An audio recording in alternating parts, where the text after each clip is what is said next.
Welcome back guys, welcome to wings Udaan. Guys, आज तक हमने एकेडमिक्स के रिलेटेड काफ़ी सारे लेक्चर्स कवर किए, चाहे वो जेके बैंक एसोसिएट का एग्ज़ाम हो, चाहे पीओ का एग्ज़ाम हो, चाहे वो पंचायत अकाउंट असिस्टेंट का एग्ज़ाम हो। और एकेडमिकली हम लगातार सिलेबस कवर भी कर रहे हैं और एक कहा जाए तो एक भेड़ चाल में चल भी रहे हैं। लेकिन एक बहुत इंपॉर्टेंट आस्पेक्ट है जो हम सभी को जिसको हम मतलब सोचते नहीं इसके बारे में, चाहे एग्ज़ाम के प्रिपरेशन के, चाहे कोई भी काम हम लाइफ में करें।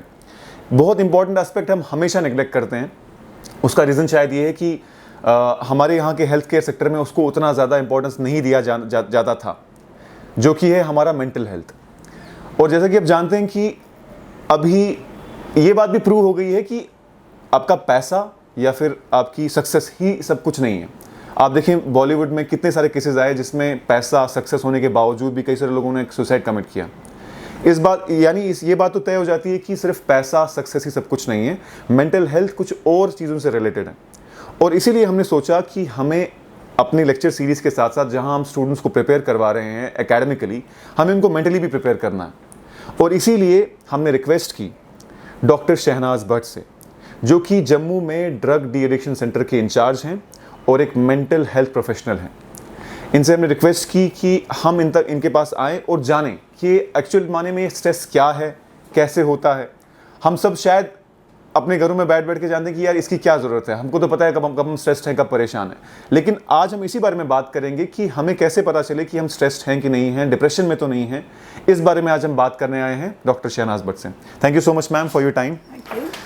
मैम, जैसे कि हम जानते हैं कि स्ट्रेस एक मोस्ट निगलेक्टेड एस्पेक्ट है, शायद हेल्थ केयर प्रोफेशनल से भी और शायद लोगों से भी। और मैंने तो ऐसा भी सुना है कि ऐसा भी हो सकता है कि कई लोगों को पता भी नहीं वो स्ट्रेस्ड हैं या फिर डिप्रेशन में हैं। तो आपसे रिक्वेस्ट है कि आपसे यही क्वेश्चन है कि हम पहले तो आप बताएं कि स्ट्रेस वगैरह क्या है, क्या इसके रीजंस हैं और किस तरीके से इसको हम हैंडल कर सकते हैं। स्ट्रेस एक बहुत मेजर इशू है हमारी आज की जो मॉडर्न लाइफ है।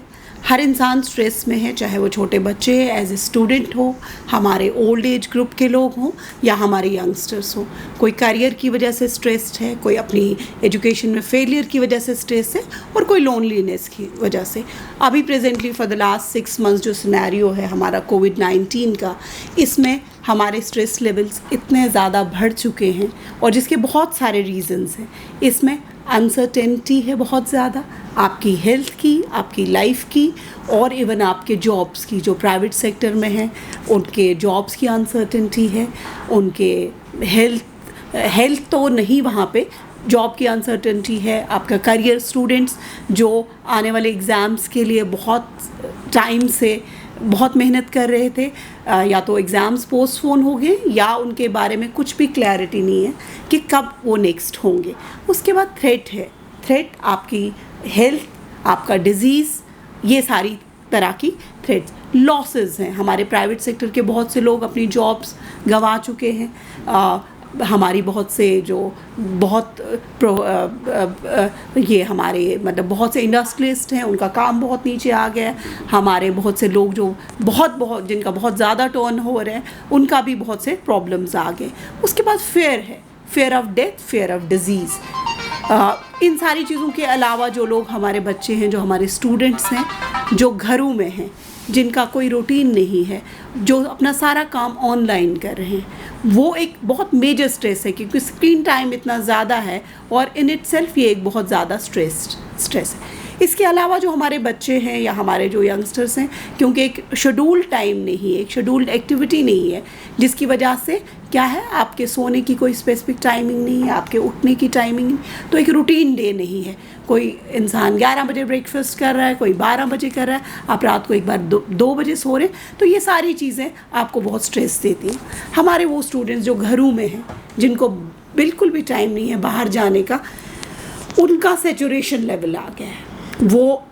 वो अपनी हिम्मत हार चुके हैं कि हम बाहर नहीं जा सकते, हमारे एग्ज़ाम्स नहीं है, तो अपना मोटिवेशन खो चुके हैं।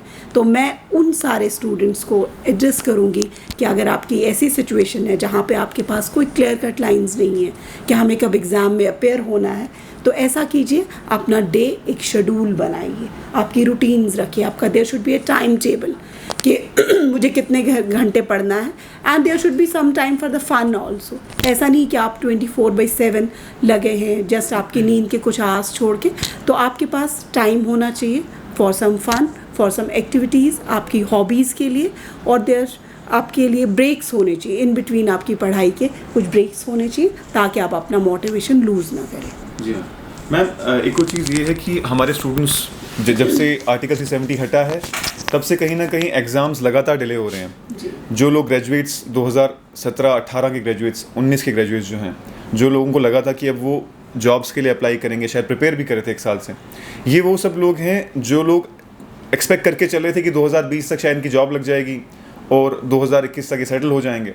और इनमें से मुझे लगता है मैक्सिमम यूथ जम्मू कश्मीर में जो कि ग्रेजुएट्स हैं 17, 18, 19 के, सब इसी में थे।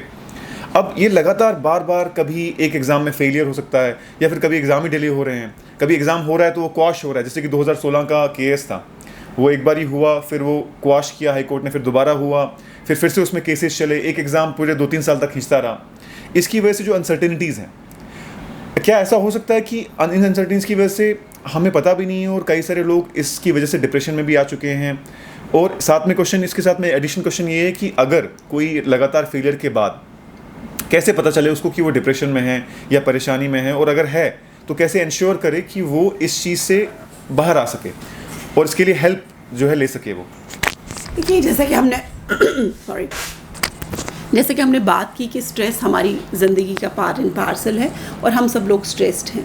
लेकिन जब ये स्ट्रेस बहुत ज़्यादा बढ़ जाता है तो बहुत से लोग एक सिंड्रोमल लेवल, एक सिंड्रोम की फॉर्म में चला जाता है, जिसको हम डिप्रेशन कहते हैं। एक नॉर्मल सैडनेस एक डिफरेंट चीज़ है। हम सब में डिफरेंट तरह के लाइफ इवेंट्स होते हैं जिसमें हम बहुत लो फील करते हैं, हमारा जो मूड लाइन है वो उस नॉर्मल लाइन से नीचे आ जाता है और हमें अच्छा नहीं लगता, लोगों से मिलना अच्छा नहीं लगता है, लेकिन विद इन 2-3 डेज़ हम उसमें से बाहर आ जाते हैं। लेकिन जब यही चीज़ 15 दिन से या 2 वीक से ज़्यादा हो रही है और बहुत क्लियर कट कुछ सिम्टम्स हैं कि पेशेंट की जो स्लीप है वो डिसरप्टेड है, उसकी एपेटाइट में फ़र्क आ रहा है, उसका वेट लॉस है, उसको लोगों से मिलने में मज़ा नहीं आ रहा है, और सबसे इम्पॉर्टेंट चीज़ वो चीज़ें जिन्हें वो प्रीवियसली एंजॉय कर रहा था, फॉर एग्जांपल किसी को टीवी वॉचिंग में मज़ा आ रहा है, किसी को कुछ गेम में मज़ा आ रहा है, उसके फैमिली के साथ इंटरेक्शन में मज़ा आ रहा है, वो सारी चीज़ें गायब हैं सीन से। तो मीन्स कि this is the time for worry कि ये कहीं ना कहीं मैं डिप्रेशन की तरफ जा रहा हूँ। अब सबसे इम्पॉर्टेंट दूसरी चीज़ ये है कि मेंटल हेल्थ के साथ एक बहुत बड़ा स्टिग्मा है हमारे पास। हमें अगर हाइपरटेंशन है, हमें अगर डायबिटीज़ है, इवन फीवर है, तो हम बहुत ज़्यादा कंसर्न है वॉलंटरली किसी भी डॉक्टर के पास जाने के लिए और हेल्प के लिए। लेकिन जहाँ भी मेंटल हेल्थ के इश्यूज़ आते हैं, एक तो सोसाइटी में हमारी फैमिली उसको रिकग्नाइज सबसे पहले नहीं करती है, उसके बाद स्टिग्मा बहुत एसोसिएटेड है। जब भी हम साइकेट्रिस्ट की बात करेंगे या किसी मेंटल हेल्थ प्रोफेशनल की बात करेंगे तो एक पागलपन का टैग लगा है उसके साथ, और थ्रू आउट लाइफ उसको इस तरह से देखा जाता है कि जैसे वो एक उस सोसाइटी का पार्ट नहीं है। तो सबसे पहला इम्पॉर्टेंट चीज़ है सेल्फ अवेयरनेस। आप पहचानिए कि क्या आप किसी भी मेंटल हेल्थ इश्यूज से गुज़र रहे हैं, क्या आपकी रूटीन में चेंज आ रही है, अगर आपकी नींद नहीं आ रही है, तो अगर आप डिप्रेशन की किसी सिचुएशन से गुज़र रहे हैं तो डेफिनेटली बहुत ज़्यादा चांसेस हैं आपका मोटिवेशन लेवल नीचे आएगा। क्योंकि जब भी हम लो फील करते हैं या हम डिप्रेशन में होते हैं तो ऐसा होता है कि आइडियाज़ ऑफ वर्थलेसनेस आ जाते हैं, निहिलिज्म आ जाता है, आपको लगता है मेरी लाइफ अच्छी नहीं है, मेरी ज़िंदगी में कुछ भी नहीं है, मैं कुछ कर नहीं पाऊँगा। वो चीज़ें जो उसके लिए बहुत आसान थी कुछ टाइम तक, उसे वो बहुत डिफ़िकल्ट लगती हैं। तो इसको आइडेंटिफाई करना, जैसे मैंने आपको कहा कि बहुत सिम्टम्स हैं, आपको भूख नहीं लग रही, आपकी नींद डिसरप्टेड है, ये बहुत बेसिक चीज़ें हैं जो आपको आएंगी। आपका हार्ट बीट पैल्पिटेशन हो रही है, एंग्जाइटी, एक स्ट्रेस, आप रेस्टलेस है, तो अगर ऐसी सारी चीज़ें आपकी लाइफ में हो रही हैं और it's more than 2 weeks, then definitely you should take help from a doctor, ताकि उन चीज़ों को टाइमली करेक्ट किया जाए और आपको नॉर्मल लाइफ की तरह। अपार्ट फ्रॉम द मेडिकेशन, आपकी डेली रूटीन में कुछ ऐसी चीज़ें हैं जो आपका रिस्क जो है मेंटल हेल्थ की तरफ उसको कम कर सकती है। सबसे पहली चीज़ उसमें ये है कि आपका हेल्दी लाइफस्टाइल, आप क्या खाते हैं, आप हेल्दी खाते हैं या जंक खाते हैं, बहुत फ़र्क पड़ता है। आप कितना एक्सरसाइज करते हैं, उससे बहुत फ़र्क पड़ता है। आपकी सोर्स ऑफ एंटरटेनमेंट क्या है, क्या आप नेचर के साथ थोड़ा सा टाइम गुजारते हैं, are you spending some time with some pets, ये सारी चीज़ें स्ट्रेस बस्टर्स हैं। जब भी हम एक्सरसाइज करते हैं, जॉगिंग करते हैं या जिम करते हैं, तो जिनको हम एंडोर्फिन्स कहते हैं या हैप्पी हार्मोन्स कहते हैं, जो मतलब जो हमारी सारी हैप्पीनेस डिपेंड करती है, वो न्यूरोट्रांसमीटर्स हैं बहुत सारे हमारे ब्रेन में, जैसे सेरोटोनिन वगैरह, जो हमारे मूड को स्टेबलाइज करते हैं। तो जब भी हमारा सेरोटोनिन लेवल थोड़ा नीचे आएगा तो हम डिप्रेशन की तरफ जाएंगे। ठीक, उसके साथ ब्रीदिंग का बहुत एक अच्छा लिंक है हमारे मूड के साथ। आपको पता है जब भी इमोशनल डिसरेगुलेशन होती है, फॉर एग्जांपल आप गुस्सा में हैं या एग्रेशन में हैं, तो आपकी सांसें फूल जाती हैं। तो जो आजकल बहुत पॉपुलर है, जैसे योगा का बहुत अच्छा रोल है, तो वो आपके स्ट्रेस लेवल को कम करता है। आपकी डिफरेंट ब्रीदिंग एक्सरसाइजेज हैं, जैसे आप एक रिलैक्स पोस्चर में बैठते हैं, आप डीप ब्रेथ्स लेते हैं और डीप ब्रेथ्स छोड़ते हैं, तो वो भी आपके इमोशनल डिसरेगुलेशन को मैनेज करता है। उसके बाद आप अपना प्रोडक्टिव टाइम गुजारिए अपने फ्रेंड्स के साथ। दो के आजकल मिलना बहुत मुश्किल है, लेकिन फिर भी आप अपनी फैमिली के साथ अच्छा वक्त गुजार सकते हैं। ये सारी चीज़ें भी आपके स्ट्रेस लेवल को कम करेंगी। यानी कहने का मतलब ये हो गया कि अगर कोई 2-3 वीक तक अपने अंदर ये सिम्टम्स मेजर कर रहा है कि उसका मूड ठीक नहीं हो रहा है, वो लोगों से इंटरेक्ट कम कर रहा है, अपनी डे टू डे शेड्यूल से वो खुश नहीं है, बिल्कुल, तो उसको मेडिकल हेल्प की ज़रूरत है। So guys, this is a very important thing. हम लोग इस चीज़ को अवॉइड करते हैं, जैसा कि मैम ने बोला कि ये जो स्टिग्मा एसोसिएटेड होने की वजह से हम कभी ये मानना नहीं चाहते कि हमें मेंटल हेल्थ के लिए जो है मेंटली हम उतने ज़्यादा हेल्दी नहीं हैं। ये एक बहुत ही रियल थ्रेट है, बहुत ही ऐसी थ्रेट है जिसको ज़रा निगलेक्ट किया जाता है। So there is no problem in asking for help if you need it. अगर आप 2-3 हफ्ते तक आपको फील हो रहा है कि आप डे टू डे शेड्यूल जो आपका नॉर्मली था वो आप फॉलो नहीं कर रहे हैं, जैसे कि मैम ने बताया, जैसे कि आपका मूड एलिवेशन प्रॉपर्ली नहीं हो रहा है, आप लोगों से मिलना नहीं चाहते हैं, आप आइसोलेशन में जा रहे हैं, so this it's very important that you ask for help. And there are centres all over Jammu and Kashmir जहाँ आप हेल्प सीख कर सकते हैं। One of those being this centre specially. Definitely हम बेसिकली यहाँ पे यूजुअली एडिक्शन रिलेटेड चीज़ों को हैंडल करते हैं, लेकिन डेफिनेटली जनरल साइकियाट्री के जो इश्यूज़ हैं, चाहे वो डिप्रेशन हो या साइकोसिस हो, हम उसे भी देखते हैं। हाँ, डेफिनेटली एक और पॉइंट है कि स्ट्रेस की वजह से या जो पेयर प्रेशर है, जो आज की डेट में एक बहुत बड़ा इशू है, जैसे मैं अभी बात कर रही थी किसी से कि सेल्फ इस्टीम इश्यूज़ आज की जनरेशन में बहुत ज़्यादा है, lots of self esteem issues. अगर हम 20 साल पहले जाएं तो शायद बच्चों को इतना एक्सपोजर नहीं था, इतना पता नहीं था चीज़ों के बारे में, लेकिन उसके बावजूद भी वो लोग बहुत कॉन्फिडेंट थे। वो हमेशा अपने नॉलेज को बढ़ाने की उस तगोदो में रहते थे। उसके बाद वो अपने कैरेक्टर को बहुत स्ट्रॉन्ग करने की कोशिश में करते थे। जबकि आज की डेट में बच्चों को बहुत सारा एक्सपोजर है, बहुत सारी नई चीज़ें वो सीख रहे हैं, लेकिन सेल्फ इस्टीम इश्यूज़ हैं। उनका इशू ये है कि वो हमेशा अपनी वो जो स्किन डीप ब्यूटी जो है उसी डेफिनेशन को फॉलो करते हैं। एक यंगस्टर स्पेशली जो टीनेजर है, वो दिन में मुझे लगता है कम से कम 50 से 100 सेल्फीज़ खींच रहा है और उसे मीडिया पे या सोशल मीडिया पे पोस्ट कर रहा है just to get an approval. Likes कितने आ रहे हैं, तो उसका सारा हैप्पीनेस का दारोमदार ही इसी चीज़ पे है कि क्या लोग, तो इससे क्या लगता है हमें कि लोग यू वांट अप्रूवल, आप में अपने आप में इतना कॉन्फिडेंस नहीं है कि आप उस भीड़ से हट के चलें। तो मैं यंगस्टर्स को यही एडवाइस करूँगी या सजेस्ट करूँगी कि please don't remain in search of these approvals from the other people. अपने आप में कॉन्फिडेंस बिल्ड कीजिए, आप जैसे हैं अपने आप को वैसे एक्सेप्ट कीजिए। ब्यूटी जस्ट स्किन डीप नहीं है, ब्यूटी आपके कैरेक्टर की है, आपकी जो आप लोगों के लिए कुछ डिफरेंट कर रहे हैं उसमें ब्यूटी है। बहुत से लोग जिन्हें हम आज तक याद करते हैं, for example Gandhi, APJ Kalam, Mother Teresa, prophet Mohammed, बहुत से लोग, उनको हम उनकी ब्यूटी की वजह से याद नहीं करते हैं, उनकी डीड्स की वजह से, उन्होंने जो सोसाइटी में रिफॉर्म्स लाए हैं उसकी वजह से। तो ये जो हमारा यूथ है, इनके लिए एक बहुत स्ट्रॉन्ग मैसेज है कि प्लीज़ अपने आप को एक्सेप्ट कीजिए जिस तरह से भी आप हैं। और मैम एक बहुत इंपॉर्टेंट चीज़ ये रहेगी हमारे लिए कि जो लोग अभी एग्ज़ाम अभी नियर फ्यूचर में तो पता नहीं कब होंगे, कोविड कब खुलेगा और कब होगा।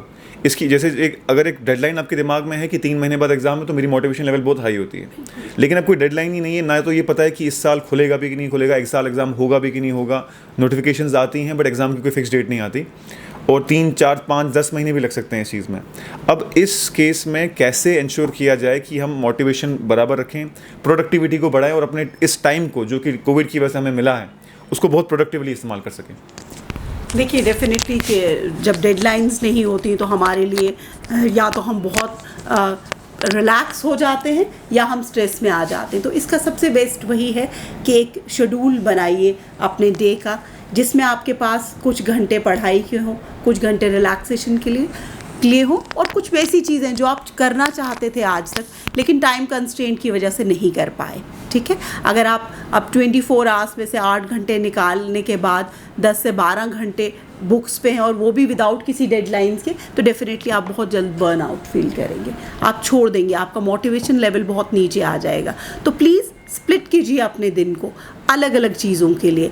आप बहुत सी चीज़ें करना चाहते हैं लेकिन टाइम कंस्ट्रेंट की वजह से हम कर नहीं पाए, तो उन चीज़ों का एक लिस्ट बना लीजिए, उनको अपनी डे पे अपनी हॉबीज़ को परस्यू कीजिए जो आज तक आप नहीं कर पाए।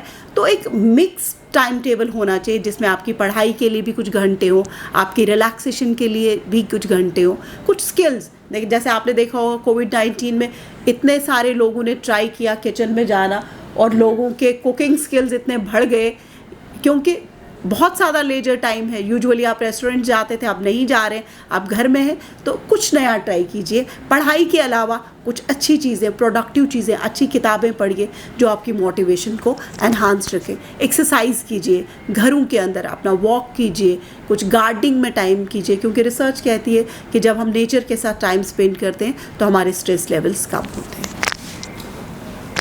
यानी कहने का मतलब ये हुआ कि जो आपका टाइम टेबल है that should not just roam around आपके पढ़ाई के related, it should not go around your studies only, बल्कि आप अपनी हॉबीज़ भी परसू करें और उसके अलावा मेडिटेशन भी करें, स्किल्स भी डेवलप करें, जैसे कुकिंग्स के बारे में बताया मैम ने। तो यानी दिन भर पढ़ाई करने के से बेटर है कि हमेशा 45 मिनट से 60 मिनट तक आप एट स्ट्रेच अपनी पढ़ाई में रहिए। छोटे स्मॉल ब्रेक्स बहुत ज़रूरी है, 1 घंटे के बाद 15 से 20 मिनट का ब्रेक, लेकिन वो ब्रेक अलग होना चाहिए। आप उठिए, आप बाहर निकलिए, ये नहीं कि 15 मिनट के लिए आप सोशल मीडिया पे चले गए और उसके बाद आपको पता ही नहीं चला 15 मिनट की जगह आप 2 घंटे तक सोशल मीडिया पे। Break means break. आप अपनी जगह से उठिए, नेक्स्ट रूम में जाइए, अपने पेरेंट्स के साथ, अपने सिबलिंग्स के साथ बैठ के बात कीजिए, या कोई अच्छी बुक पढ़िए, या कुछ म्यूज़िक सुन लीजिए। वो सारी चीज़ें आपको हेल्प आती हैं। Thank you so much ma'am, thank you so much for your time. We will return with more such series. अपने जो आपके क्वेश्चंस हैं जो मैम से पूछना चाहते हैं, हम पोस्ट करिए। हमें उम्मीद है कि नेक्स्ट 3-4 वीडियो में और लेके आएंगे सिमिलर आपके क्वेश्चंस के बेसिस पे। Thank you so much ma'am, thank you so much. हाँ जी, कुछ